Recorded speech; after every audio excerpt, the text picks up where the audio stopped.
पाकिस्तान के खिलाफ बहुत सारे महाज खुले, कुछ हमने खुद खोले और काफी सारे हमारे खिलाफ खोले गए। आज के महाज 10-12 के नाम। बिस्मिल्लाहिर्रहमानिर्रहीम, अस्सलाम वालेकुम। मैं हूं वजाहत सईद खान। 10-12 दिन हो गए हैं इंडिया को पाकिस्तान पे अटैक किए हुए, और 10-12 दिन से ये डिबेट चल रही है कि कौन हारा और कौन जीता। ये डिबेट इफेक्टिवली तो सेटल हो गई है, मगर आज हम ये हार जीत से ज्यादा किसने क्या सीखा पे कंसंट्रेट करेंगे। 10-12 दिनों में 10-12 लेसन्स हैं जो पिछले 10-12 दिनों में सियासी तौर पे, सिफारती तौर पे, पॉलिटिकली, डिप्लोमेटिकली, लोकली और इवन ग्लोबली डेवलप हुए हैं, जिन पे आज हम गौर करेंगे। Let's start the show. Share करें, लाइक करें, सब्सक्राइब करें, कमेंट करें, मेरे जो एब्स हैं उनके लिए दुआ करें। और अब हमने 10-12 क्या चीजें सीखी हैं। Let's begin with number 1। Practice makes perfect. अब इसमें प्रैक्टिस अगर देखा जाए तो कौन सी फौज ने ज्यादा लड़ाई की है पिछली 1.5-2 दहाइयों में, तो क्लियरली पाकिस्तान के जो मल्टीपल फ्रंट्स हैं वो नजर आते हैं। पाकिस्तान ने इंडिया के साथ ऑफ कोर्स झड़पें की हैं, पाकिस्तान ने बलूचिस्तान में बहुत बड़ी इंसर्जेंसी हैंडल की है, खैबर पख्तूनख्वा में बहुत खौफनाक किस्म की तालिबान की इंसर्जेंसी हैंडल की है, अफगानिस्तान के साथ बॉर्डर पे और अफगानिस्तान के अंदर भी लड़ाई की है, हवा में भी की है, स्पेशल ऑपरेशंस भी किए हैं। कभी डिटेल में आपको बताएंगे क्या स्पेशल ऑपरेशंस किए हैं। नेटो के साथ भी तू मैं की है, नेटो को भी आंखें दिखाई हैं। और याद है आपको ऑपरेशन सलाला, उस सब में भी पाकिस्तान ने फेस ऑफ किया हुआ है अफगान फोर्सेस के साथ भी, और फिर पिछले साल ईरान के साथ भी हमारी झड़प हुई है। तो पिछले 1.5-2 दहाइयों से आखिरी जो इन दो ममालिक की बड़ी जंग थी, आप कह सकते हैं कारगिल के जमाने की थी, जिसे अब 25 साल हो गए हैं। 25 सालों में पाकिस्तान ने again Afghanistan, Iran, of course Balochistan, KP और इंडिया के साथ ठीक ठाक लड़ाई की, अलग अलग फ्रंट्स पे। हिंदुस्तानियों ने कुछ ज्यादा नहीं किया। हिंदुस्तानियों ने वही किया है जो वो करते हैं, कश्मीर पे कब्जा, अपने ईस्ट में जो उनका कॉरिडोर है, नक्सल रेड जो उनका कॉरिडोर है, उसमें फड्डे, उसमें पंगे, दैट्स इट। अब उस हिसाब से पाकिस्तान की एक और जो है प्रैक्टिस मेक्स परफेक्ट। पाकिस्तान की मिलिट्री, पाकिस्तान की फौज एक और तरीके से बेहतर हो गई है। मिलिट्री डिप्लोमेसी में भी पाकिस्तान की फौज आगे है। अब ये this is not necessarily a good thing for purveyors of Pakistani democracy, मगर पाकिस्तान की फौज को सिफारतकारी भी आती है। इंडियन फौज को सिर्फ जो है फौजदारी आती है, जिसमें फ्रैंकली वो ज्यादा कामयाब नहीं है, मगर पाकिस्तान की फौज को सिफारतकारी भी आती है, जिसका फौजदारी में, जंग में काम पड़ता है। और इस बार जो हमारी डिप्लोमेटिक प्राउस है, वो फॉरेन ऑफिस के साथ शायद हमारे फौजियों ने इतना काम किया है, सिफारतकारों के साथ इतने मिले हैं, उधर के सेक्रेटरी ऑफ स्टेट से, उधर के मिनिस्टर्स ऑफ डिफेंस से, मगरिब के से इतनी शायद हमारी बैक एंड फोर्थ रही है कि जब सिफारतकारी की जरूरत थी उस वक्त भी पाकिस्तान जीता। अमेरिका ने सीज फायर दिया पाकिस्तान के हक में, और इधर भी ऑन द फ्रंट महाज पे भी इंडियंस को बीट किया। तो उस हिसाब से practice makes perfect. The Pakistani military is a more well-honed, more diplomatically savvy machine. So practice makes perfect. Pakistan knew how to respond and then how to wrap things up. That's one. Lesson number 2. Pakistan's asymmetry is further evolved. Pakistan की जो asymmetry है, मतलब वो तरीकेकार जो normal फौज जैसे अफवाज नहीं लड़ती, हमेशा से ज्यादा थी। 40s और 60s में जो हमने इंडिया के साथ जंगें की, उस वक्त हमने इरेगुलर और गुरिल्ला वॉरफेयर का उस वक्त भी इस्तेमाल किया, जो हिंदुस्तानी नहीं कर सके। फिर 70s में फिर हिंदुस्तान ने कैचअप किया कि पाकिस्तानी कैसे इरेगुलर वॉरफेयर यूज करते हैं, और फिर मुक्ति बाहिनी को हिंदुस्तानियों ने पाकिस्तान के खिलाफ सक्सेसफुली यूज किया। तो पाकिस्तान जो काम 40s से करता आ रहा था, वो हिंदुस्तानियों ने 70s में जाके सीखा, 30 साल बाद सीखा। 80s, 90s, 2000s में पाकिस्तान ने फिर जिहादी जो है उसको इरेगुलर वॉरफेयर में, गुरिल्ला वॉरफेयर में जिहादी एलिमेंट को जो है मिक्स किया। ये भी हिंदुस्तान ने वो बाद में जाके बलोचों को जब सपोर्ट करना शुरू किया और टीटीपी को जब सपोर्ट करना शुरू किया, 10-12 साल हिंदुस्तान को लगे। अजित डोभाल का इंतजार करना पड़ा हिंदुस्तानियों को कि बलूचिस्तान में वही करे पाकिस्तान के साथ जो पाकिस्तान कश्मीर में उनके साथ करता आ रहा है। मगर ये तो अनकन्वेंशनल सिमेट्री में हिंदुस्तान को वक्त लगता है, मगर कन्वेंशनल सिमेट्री में भी अब हम देख सकते हैं कि पीएफ आगे रही है। एक छोटी फोर्स ने नेट सेंट्रिसिटी से सही तरीके के इलेक्ट्रॉनिक वॉरफेयर से, सही तरीके के सिस्टम्स के स्वीट से कम पैसे से ज्यादा इंपैक्ट किया है। मैंने पिछले शोज में बताया था आपको कि एक रफाल का पैकेज जो है जिसमें 2 मिसाइल और एक जहाज आता है, $300 मिलियन का हिंदुस्तानियों को कॉस्ट करता है। और एक जो J-10 है जिसके साथ PL-15 मिसाइल लगते हैं, वो पैकेज 2 मिसाइल और एक जहाज पाकिस्तानियों को $40 मिलियन के पड़ते हैं, जिसके हमने बाय द वे पैसे भी नहीं दिए हुए, सॉफ्ट लोन पे चीनियों से हमने लिया हुआ है। तो हमने हमेशा कॉस्ट इफेक्टिव तरीके से जंग की है, चाहे वो कन्वेंशनल वॉरफेयर हो और अब सब कन्वेंशनल वॉरफेयर हो। तो दोनों तरीकों से पाकिस्तान की जो सिमेट्री है या एसिमेट्री है वो इवॉल्व कर गई है। पाकिस्तान कम के साथ ज्यादा कर सकता है। अब ये एक बहुत इंपॉर्टेंट लेसन इसमें यह होगा कि हमारे जहादी हमें महंगे पड़ते हैं। क्या ये अच्छा वक्त नहीं है कि जहादियों को पार्क करें और ये जो नई हमारे पास जदीद किस्म की एक टेक्निक्स आई हैं इलेक्ट्रॉनिक वॉरफेयर के साथ, एवैक्स के साथ, आईएसआर के साथ, सस्ते जहाजों से ज्यादा भारी मुक्के के पंच के साथ, क्या इसको नहीं डेवलप किया जाए? क्या ड्रोन्स को और तमाम जिधर एयर वॉरफेयर जारी है क्या इसको नहीं डेवलप किया जाए? आई थिंक ये अच्छा वक्त है कि पाकिस्तानी इससे सीखें अपनी इस जीत से। तीसरा जो मुद्दा समझ आता है, तीसरा जो आप कह सकते हैं लेसन लर्न्ड है, वो है कि इंडिया का जो मिलिट्री कैलकुलस है वो उसकी जो मुआशी कैलकुलस है उसको मैच नहीं करता। यस, इंडिया होगा $4 ट्रिलियन की इकोनॉमी होगा, दुनिया की चौथी बड़ी इकोनॉमी होगा, वगैरह वगैरह, राइजिंग होगा, शाइनिंग होगा, मगर हिंदुस्तानियों को जंग नहीं लड़नी आती। Full stop. पाकिस्तान की छोटी इकोनॉमी को हिंदुस्तानी समझे कि पाकिस्तानियों की अगर इकोनॉमी छोटी है, मुईशत छोटी है, सियासत तितर बितर है, तो फौज भी ऐसी होगी, सिफारतकारी भी ऐसी होगी। सिफारतकारी भी टाइट थी, फौज भी टाइट थी। उस हिसाब से जयशंकर साहब जो इंडिया के फॉरेन मिनिस्टर हैं, उनकी जो डिप्लोमेसी है उसने पाकिस्तान को आइसोलेट नहीं किया। हमने पिछले प्रोग्राम में पूरा एक प्रोग्राम किया, जरूर देखिएगा कि हिंदुस्तानियों की डिप्लोमेसी ने कैसे फेल हुई पाकिस्तान को आइसोलेट करने में। इंडिया वेरी इंपॉर्टेंटली पाकिस्तान के वेपन सिस्टम्स को गेम आउट नहीं कर सका। ये जो वॉर गेमिंग होती है इसमें पूरा यूनिवर्सिटीज होती हैं, कैंपसेस होते हैं, कॉलेजेस होते हैं, स्टाफ कॉलेजेस होते हैं, वॉर कॉलेजेस होते हैं, अच्छी नई जो अफवाज हैं उनके, जिसमें वो गेम आउट करते हैं कि भाई अगर वो इधर से टैंक लाएंगे राजस्थान से तो हम पंजाब के नॉर्दर्न बॉर्डर से कौन सी आर्टिलरी मूव कर सकते हैं, अगर वो कश्मीर के बॉर्डर से जहाज लाएंगे तो हम नीचे से कैसे खोल सकते हैं, समुद्रों से। ये वॉर गेमिंग इसे कहते हैं। हिंदुस्तानियों ने पाकिस्तानियों की जो वॉर गेमिंग है उसको गेम आउट नहीं कर सके। And this really goes on to tell you कि हिंदुस्तान की इकोनॉमी बड़ी जबरदस्त होगी और उनकी फौज में वो प्रावस नहीं है जो इनके इकोनॉमिस्ट में है, जो उनके बिजनेसमैनों में है, शायद जो उनकी फिल्में जो बनाते हैं इवन उनमें जिस किस्म की वो फौज दिखाते हैं उस किस्म की फौज है नहीं हिंदुस्तान में। Because war gaming out the enemies strategy and the enemies tactics is essential part of modern warfare. आप सालों स्टडी करते हैं दूसरी साइड की वेपन्स को, टैक्टिक्स को, प्लेटफॉर्म्स को। आपको पता होता है कि अगर पाकिस्तान के पास अल जरार टैंक है तो आपको पता होना चाहिए कि उसकी जो गन है वो 106 mm है या 108 mm है।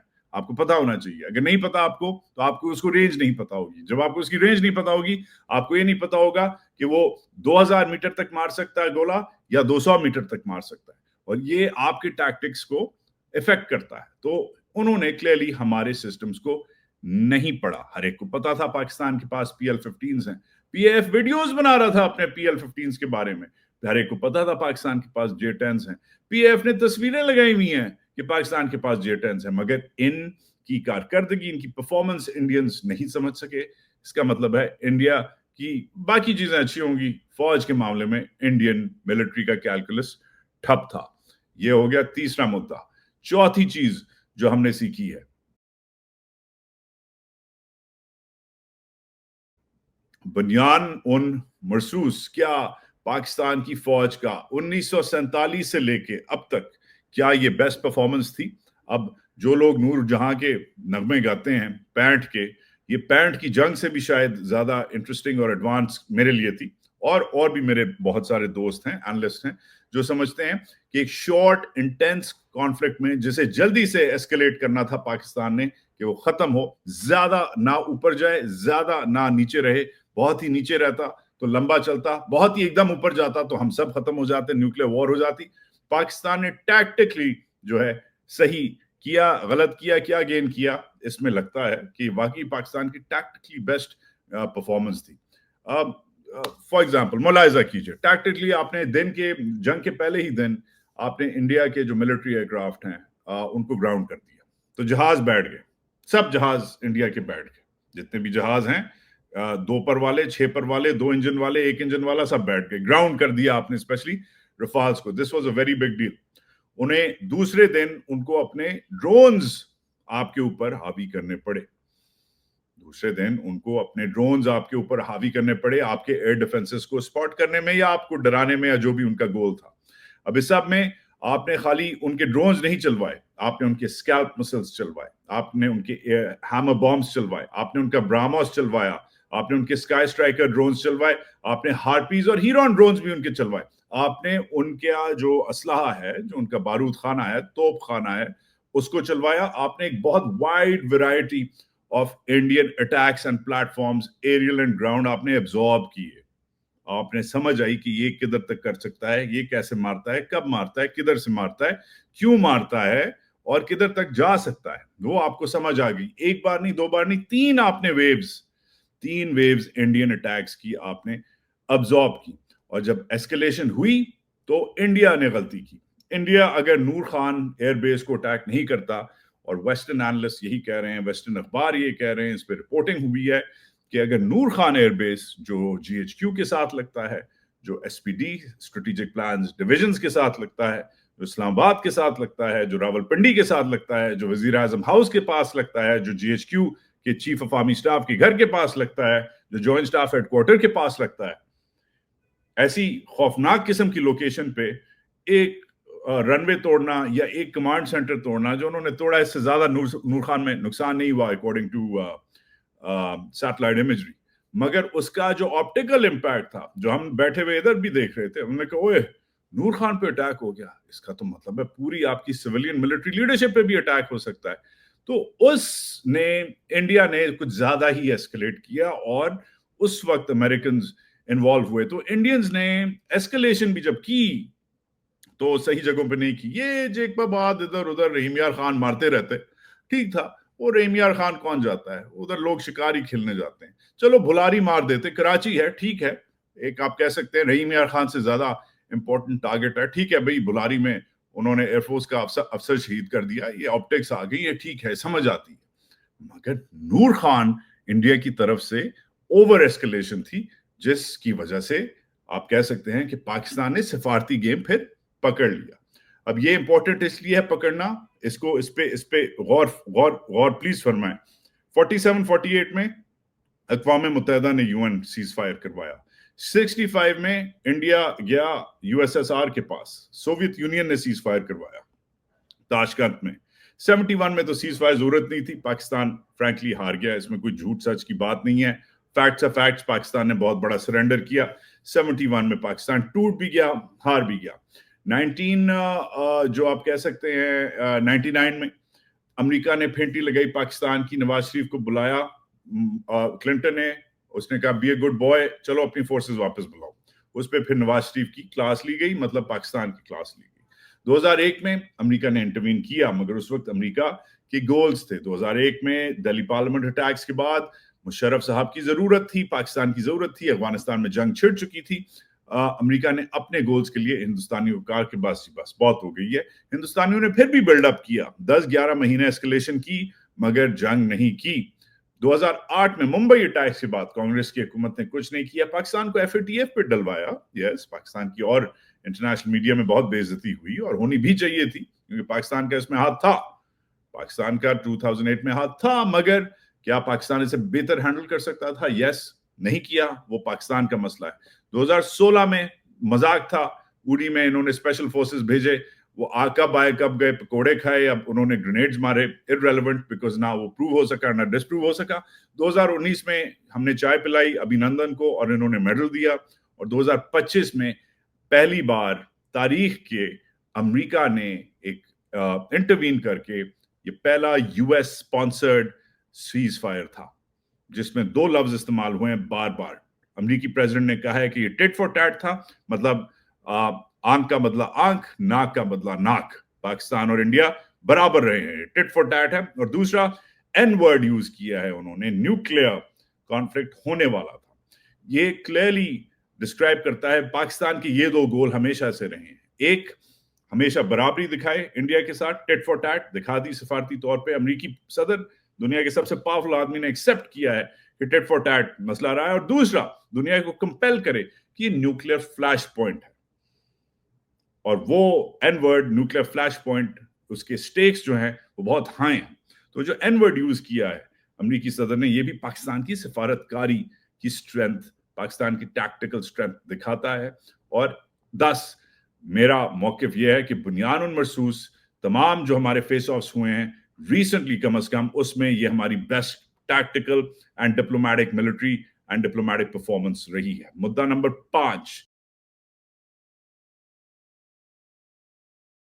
The Pakistan army is back. अब ये जो है मुद्दा, ये शायद आपको अच्छा लगे ना लगे, मगर ये फैक्ट है कि पाकिस्तान की फौज को कहा जा रहा था कि पोलराइज्ड है, मुल्क तकसीम हुआ है, इसलिए मुल्क जो है बटा हुआ है, मुल्क वीक है।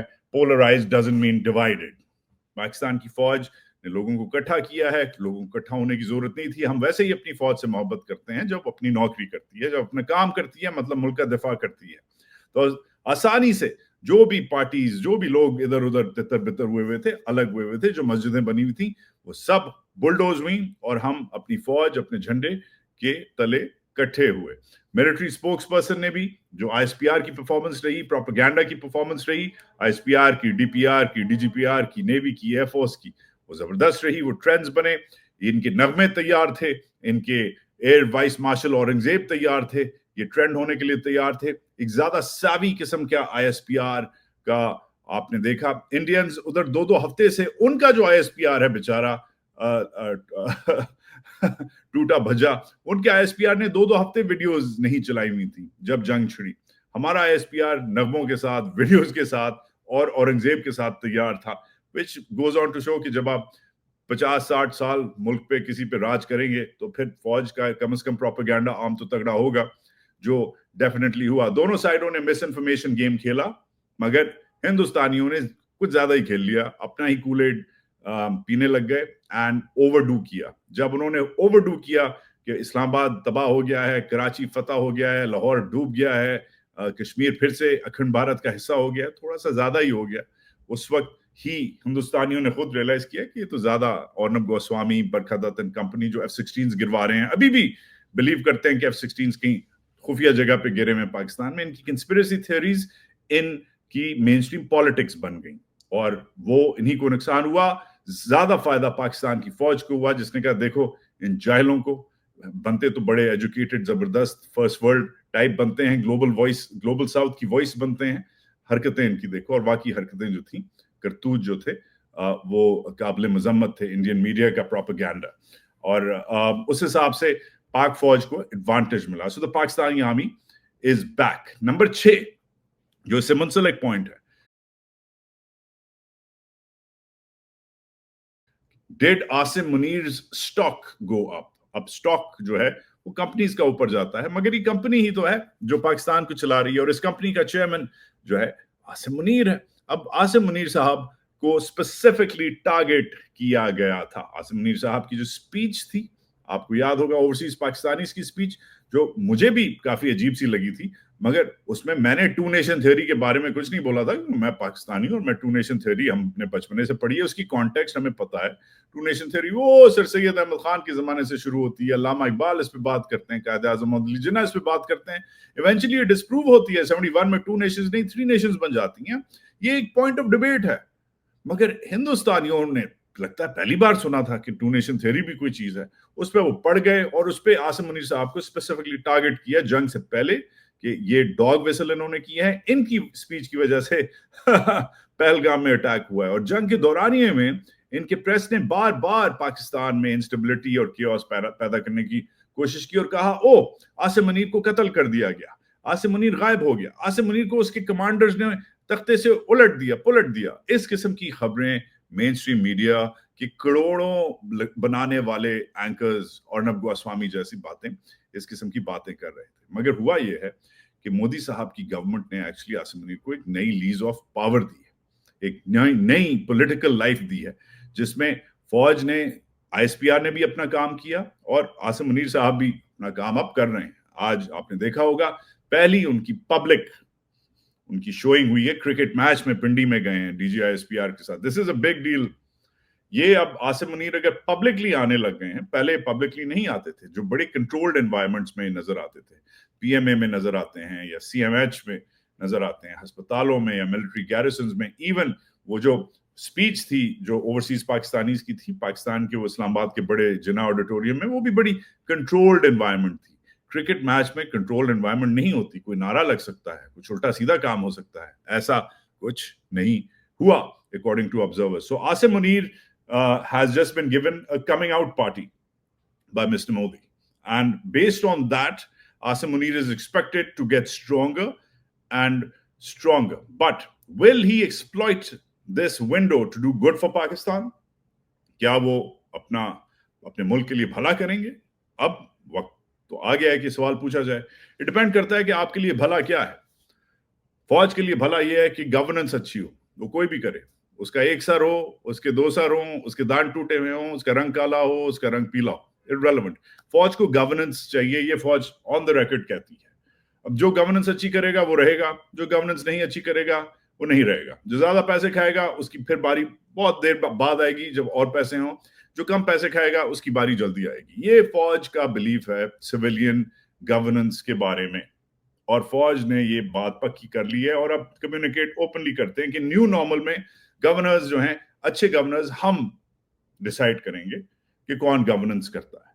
अब इस सब में क्या आसिम मुनीर साहब अपना कोई जो हक है, अपने कोई जो पावर है, प्रिविलेज है, उसको रिनेक्ट करेंगे, उसको वापस देंगे? नहीं। जब आप स्ट्रांग होते हैं तो आप तो पावर और अमास करते हैं, इकट्ठी करते हैं, आप पावर बांटते थोड़ी हैं। उस हिसाब से आसिम मुनीर साहब के अगर आप देखें तो टेक्निकली उनके अब 2 और साल है, उनकी एक्सटेंशन 2 और साल है। ये एक्सटेंशन 5 और साल पे भी जा सकती है, मतलब कि या 2 और साल, आज से 2 और साल राज करेंगे या आज से 7 और साल राज कर सकते हैं वो, एज पर कॉन्स्टिट्यूशन। ये मैं नहीं कह रहा, ये आईन कह रहा है। तो उस हिसाब से दिस कैन गो एनीवेयर। मगर क्लियरली आज की बातों से, आज की ऑप्टिक्स से, क्रिकेट मैच से, रावलपिंडी के पीएसएल के गेम से, और ओवरऑल पिछले 2 हफ्ते जो 10-12 दिन गुजरे हैं, उसमें जिस तरीके से उन्होंने कम बैक किया है, इससे नजर आता है कि डिस्पाइट ऑफ द सूथसेयर्स, जो एक खास एक तबका है जो कहता है नहीं नहीं फौज ने कुछ नहीं किया, सिर्फ मिसाइल मारे हैं, ओवरऑल जो है वो पीएफ ने किया है, ये बकवास है। Asim Munir is the most important man in the countries decision making apparatus, whether it is civil or military. वो जो जहाज हैं हमारे, जो J-10s हैं, जिनके वो PL-15s हैं, वो जो स्ट्राइक पैकेज है या काउंटर स्ट्राइक पैकेज है, वो डिप्लॉय नहीं हो सकता था अगर आसिम मुनीर का ओके नहीं होता। ये यस पायलट चला रहे थे, मगर डिसीजन अल्टीमेटली आर्मी चीफ का इन conjunction with the air chief था। ये हर एक को पता है, आर्मी चीफ की इजाजत के बगैर कोई भी और फोर्स कुछ नहीं करती, उसको लूप में लिया जाता है। हाँ, आर्मी चीफ बाकी एयर चीफ को या नेवल चीफ को लूप में ले या ना ले, ये उसकी मर्जी है, मगर नेवल चीफ और एयर चीफ हमेशा आर्मी चीफ को लूप में लेते हैं। पहली जंग से लेकर इस हालिया जंग तक ये फैक्ट रहा है। अगर नहीं पता तो जाके पढ़ लें।